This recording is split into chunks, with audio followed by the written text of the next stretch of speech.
Let us look at the applicability of Article 23, elimination of double taxation.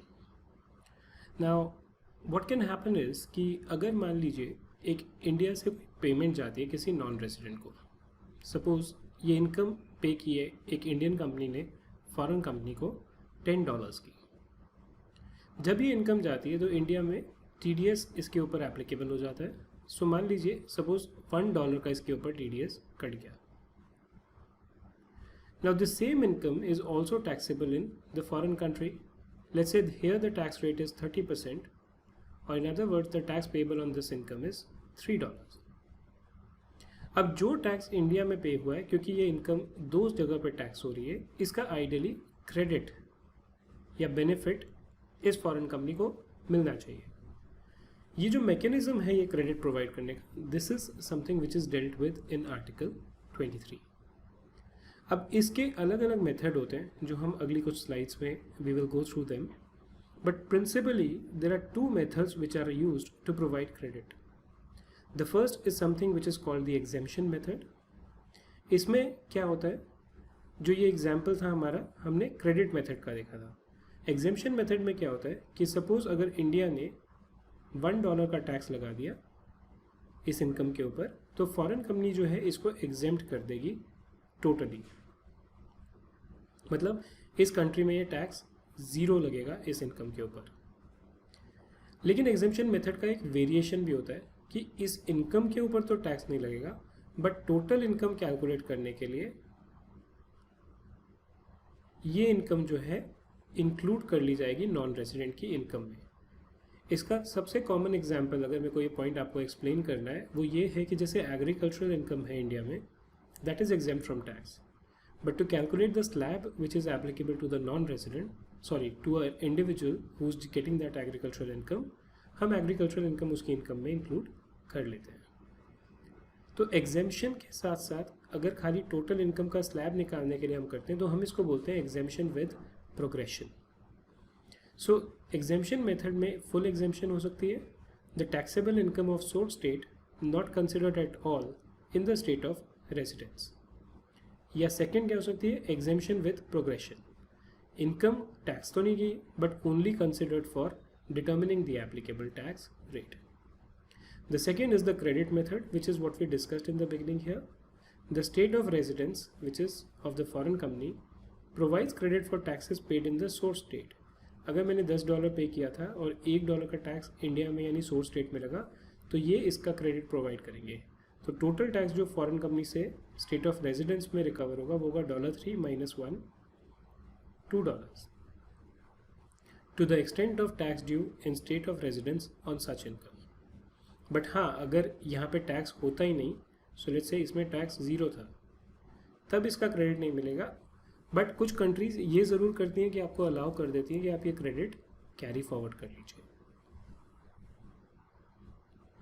Let's look at article 23A, elimination of double taxation, and I will explain to you why we have used the word A here a little later on. In many cases, the application of tax treaty may result into double taxation for taxpayers. In such a case, in order to provide relief to such taxpayers, Article 23 provides for a mechanism through which tax credit may be available in the country of residence for taxes deducted in the source country. Generally, credit is available only if taxes have been rightfully deducted in the source country. ये एक बहुत important चीज़ है जो practically आपकी life में भी बहुत काम आएगी और एग्ज़ाम्स के लिए भी। अगर आप क्रेडिट क्लेम करना चाहते हैं किसी भी टैक्स का, मान लीजिए इंडिया से कोई पेमेंट हुई यूएस को, अगर ट्रीटी के हिसाब से एक्चुअली में ज़ीरो लगना चाहिए था बट इंडिया ने 10% टैक्स लगा दिया, then US is not under an obligation to give a credit for such tax. The tax should be rightfully levied as per the treaty. हाँ, अगर 10% लगना चाहिए था और 10 ही लगा है, तब US will give a credit for such taxes. Where a resident of a contracting state derives income or owns capital, this second part is not relevant in our case, which in accordance with the provision of this convention may be taxed in the other contracting state, सो अगर मान लीजिए एक कोई resident है किसी contracting state का, he derives income जो in accordance with the provision of the convention may be taxed in the other contracting state. मतलब इस इनकम को टैक्स करने का जो राइट है वो सोर्स स्टेट के पास भी है। तो मान लीजिए सोर्स स्टेट ने कोई टैक्स लगा दिया, the first mentioned state shall subject to the provision of paragraph 2 and 3 exempt such income or capital from tax. Method A जो है, अब मैं आपको बताता हूँ, ये जो मैंने आपसे कहा था, मेथड ए में हम लोग एग्जेम्पशन मेथड की बात करते हैं, 23B में हम लोग क्रेडिट मेथड की बात करते हैं। तो फर्स्ट क्लॉज ये बोलता है, जो कि कॉमन है OECD में और UN मॉडल में, कि अगर एक सोर्स स्टेट जो टैक्स इसको रिकवर करना था उस इनकम पे कर लेता है, तो जो दूसरा स्टेट ऑफ रेजिडेंस है नॉन रेजिडेंट का, ये एग्जेम्प्ट कर देगा इस इनकम को टैक्स से। Article similar to 23A is absent in the US model, यहाँ पर ये क्लॉज नहीं है। Under this method also called the full exemption method. Full exemption क्यों? क्योंकि ये इनकम पूरी एग्जेम्प्ट कर दी है, इसको आप, जैसे मैंने जो आपको एग्रीकल्चरल इनकम का बोला था which is called exemption with progression, वो भी नहीं करते। The doubly taxed income does not form part of the income in the state of residence. India generally does not follow full exemption method. It is good to know this, but India में practically ये follow नहीं होता। Let's look at clause 2, where a resident of a contracting state derives item of income which in accordance with the provision of article 10 and 11, 10 basically आपका deal करता है dividend से, 11 deal करता है आपका इंटरेस्ट से। तो अगर कोई ऐसी इनकम है जो नॉन रेजिडेंट डिराइव करता है जो डिविडेंड या इंटरेस्ट के रिलेशन में है, may be taxed in the other contracting state, the first mentioned state shall allow a deduction from the tax on the income of that resident an amount equal to the tax paid in that other state. Such deduction shall not, however, exceed that part of the tax as computed before the deduction is given, which is attributable to such item of income derived from that other state. So let's say for example एक non resident है, इसकी US में जो income है $500 की है, India में जो इनकम है वो $100 की है। इंडिया से जब ये 100 गया तो टोटल इनकम इसका 500 प्लस 100 ऐड करके 600 हो गया।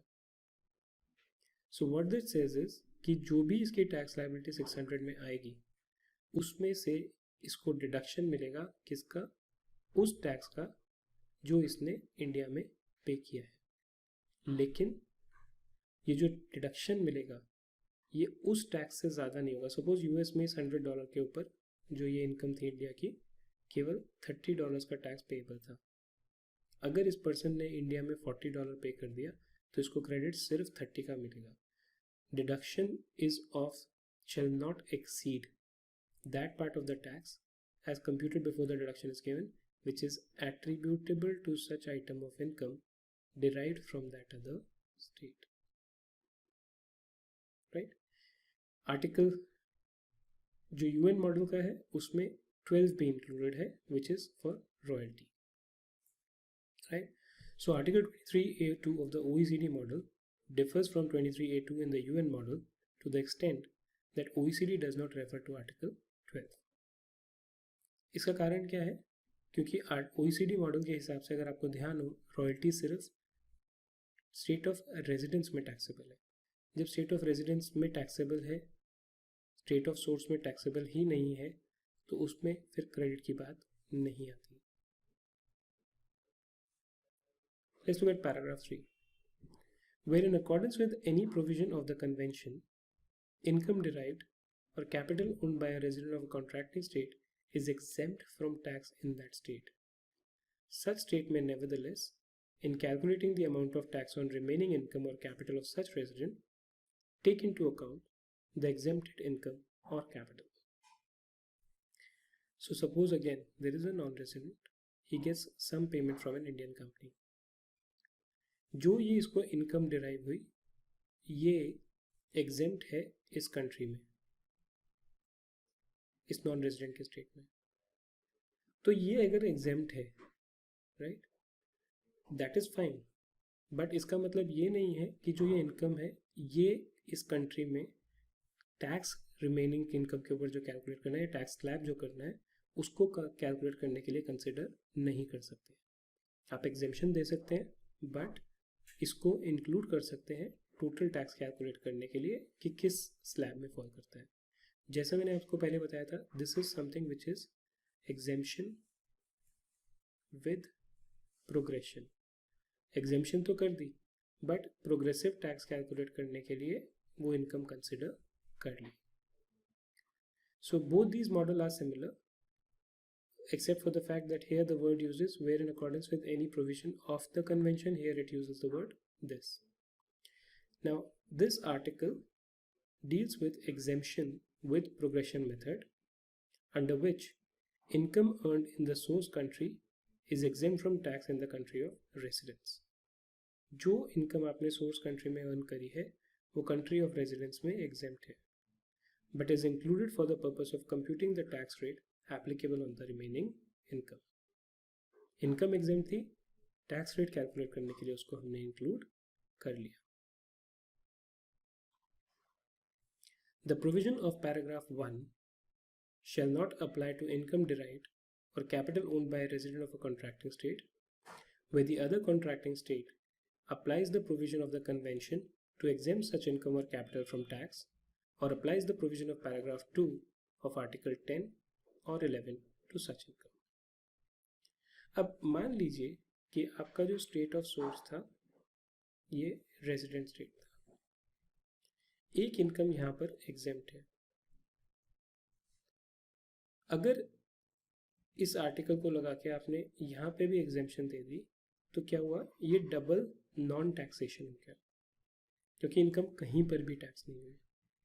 सो इस आर्टिकल का पर्पस क्या है, it intends to avoid double non taxation of income where two contracting parties differ on facts of a case or an interpretation of a treaty provision. It provides that where the state of source does not tax an income on account of certain interpretation of the convention, resident state has the right to tax such income or capital. मतलब अगर यहाँ exemption मिल गई, किसी treaty provision को interpret करके इन्होंने exemption दे दी, तो इस स्टेट का जो है they will still have the right to tax this income. However, state of residence must exempt income where the state has the right to tax an item of income or capital, but it has not imposed such tax since no tax is actually payable on such income or capital under its domestic laws. अब ये जो state of source में exemption मिली है basically ये दो तरह से हो सकती है, एक ट्रीटी के इंटरप्रिटेशन की वजह से और दूसरा डोमेस्टिक लॉ की वजह से। इस क्लॉज में क्या कहा गया है कि अगर डोमेस्टिक लॉ की वजह से एग्जेम्पशन मिलती है then the exemption should be given by the state of residence, but अगर ट्रीटी की इंटरप्रिटेशन सोर्स स्टेट इस तरह से करता है कि ये एग्जेम्पशन दे देता है, then the right of the resident state to tax such income shall remain. Let's look at article 23B। अभी तक हम लोग एग्जेम्पशन देख रहे थे, अब credit method. Where a resident of a contracting state, so suppose there is NR, there is ICO। Where a resident of a contracting state, the non resident derives income or owns capital which, in accordance with the provision of this convention, may be taxed in the other contracting state, जो treaty के हिसाब से यहाँ पर tax लग सकता है। तो उस केस में जो ये दूसरा स्टेट है ये क्या करेगा, the first mention state shall allow as a deduction from tax on income of that resident an amount equal to income tax paid in that other state. जितना टैक्स यहाँ पे किया उसका डिडक्शन देगा, as a deduction from capital of that resident an amount equal to capital tax paid in that other state. Income tax हो या capital tax हो, दोनों जो अगर पे किए हैं अपने स्टेट में उसका क्रेडिट ये दे देगा। Such deduction in either case shall not however exceed that part of the income tax or capital tax as computed before the deduction is given, which is attributable as the case may be to the income or capital which may be taxed in that other state। लेकिन ये credit will be limited to the amount of tax which is attributable in this state to that particular income which is getting taxed twice. So this particular model 23B1 of the UN and OECD model, it incorporates the provision of 23A2 of the UN model, credit method wala. Now when we talk about the US model, in case of double taxation will be relieved as follows. We'll just come back to the US model in a while. We'll just go through this. Under the credit method, the country of residence retain the right to tax foreign income, but it allows credit for taxes paid in the source country. तो exemption method में क्या था, country of residence ने अपना right जो tax करने था वो गिव कप कर दिया था, they had exempted that income. इसका मेथड क्या होगा, determine the residence world wide income including foreign sourced income and compute tax liability. Income calculate करिए और देखिए उसके ऊपर टैक्स कितना है. सपोज $50,000 इनकम है, $5,000 टैक्स लायबिलिटी है. Grant a deduction in respect of the foreign tax paid on the foreign sourced income as under. मान लीजिए फॉरेन सोर्स इनकम इसमें सिर्फ थी $10,000 की थी. मैं टैक्स का अमाउंट नहीं बताऊंगा क्योंकि अदरवाइज ये एग्जाम्पल दोनों के लिए एक्सप्लेन करने में कन्फ्यूजन हो जाएगी. Tax payable in the country of residence is greater than the tax paid in the source country. मान लीजिए आपने कंट्री ऑफ रेजिडेंस में कितना टैक्स पे करना है इस इनकम के ऊपर, $2,000, और सोर्स स्टेट में कितना है 1,000. अगर ऐसा होगा तो इस पूरे टैक्स का क्रेडिट आपको मिल जाएगा. और जो डिफरेंशियल है which is $1,000 differential tax to be paid in the country of residence. But अगर tax paid in the country of residence is less than the taxes paid in the source country, right. So जो source country में आपने पे किया tax let's say 2,000 है, यहाँ पर 1,000 है, तो डिफरेंस कितना हो गया $1,000 का. एक्सेस टैक्स क्रेडिट में भी कैरिड फॉरवर्ड, या तो कुछ कंट्रीज क्या कहती हैं आप इसको कैरी फॉरवर्ड कर लो अगले सालों में, और लैप्स. बाकी कहती हैं कि भाई अगर यूज़ हो गया तो ठीक है, नहीं है तो तुम्हारा नुकसान. इंडिया लैप्स वाला मेथड फॉलो करती है. तो अगर आपके पास फॉरेन टैक्स क्रेडिट है या तो उसी साल में एग्जॉस्ट कर लो, अगर नहीं हुआ तो फिर आपका वो एक तरह से लॉस हो गया. Where in accordance with any provision of the convention, income derived or capital owned by a resident of a contracting state is exempt from tax in that state, such state may, nevertheless, in calculating the amount of tax on the remaining income or capital of such resident, take into account the exempted income or capital. ये हमने ऊपर discuss किया था कि भले ही चाहे income के ऊपर टैक्स वहाँ पर पेबल हो या नहीं हो, टैक्स स्लैब कैलकुलेट करने के लिए आप इसको कंसिडर कर सकते हैं.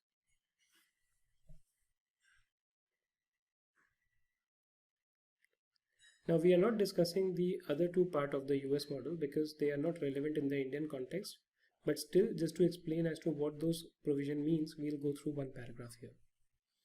Article 23B2 of the OECD or the UN Model Convention permits the state of residence to consider the exempt income in arriving at the effective tax rate on the remaining income or capital of such resident.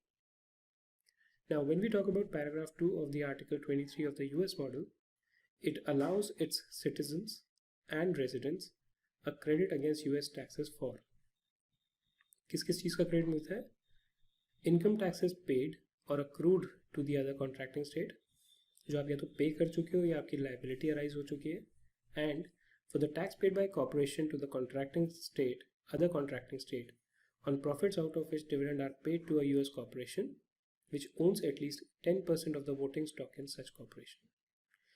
अगर एक US company एक Indian company का 10% से ज़्यादा own करती है, तो इस इंडियन कंपनी ने जो कॉर्पोरेट टैक्स पे किया है, यानी अपने प्रॉफिट्स के ऊपर टैक्स पे किया है, उस टैक्स का भी क्रेडिट US आपको अलाउ करता है. Paragraph 4 of Article 23 of the US model provides special credit rules for US and other contracting state in respect of certain types of income derived by from US sources by US citizens who are resident of the other contracting state. Thank you for watching this video. If you like this video, you can subscribe to our channel to stay updated on more such videos. You can like these videos and also share it with your friends. And if you're looking for material on this particular subject, you can visit us on our website at www.arrangeracademy.com.